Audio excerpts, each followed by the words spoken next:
Well, Peter Garston is president of the Association of Child Abuse Lawyers. Peter, good morning to you. What do you think when you see Alice's piece there? Well, it's very telling, and it's very typical of a lot of my clients who have a desperate desire to be believed and to have justice. And when a government scheme doesn't allow that, they become very frustrated, understandably so.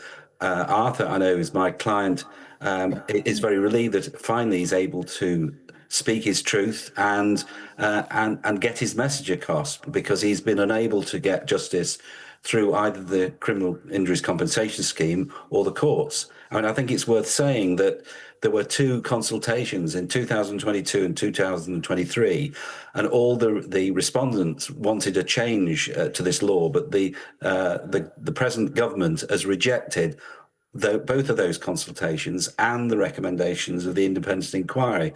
So I'm extremely pleased to hear that Sarah Champion is tabling an amendment to hopefully change the law and achieve some justice for these very vulnerable and damaged individuals. Is your sense that the governments have walked away from changing the rules around this because it comes down to money?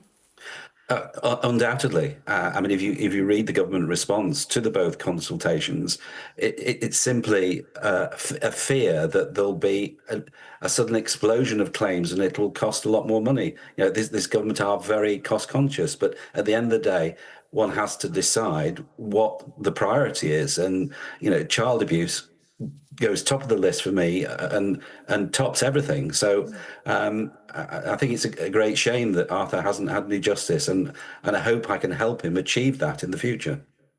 Alice's report identified 11,000 people who had been victims of crime who had been denied compensation because of their own unspent convictions. What do you think about that number? Do you think that that's about right, or do you think it could be more than that? I'm sure that number is correct. I know Alice has gone into great strides to make sure that that's correct. But of course, you know, this covers a number of different areas, as we've already said, that, you know, victims of sexual exploitation, victims of child trafficking, and victims of child abuse. The one important thing is that if the conviction is related to the offence which they're applying for, then there should be discretion to ignore it.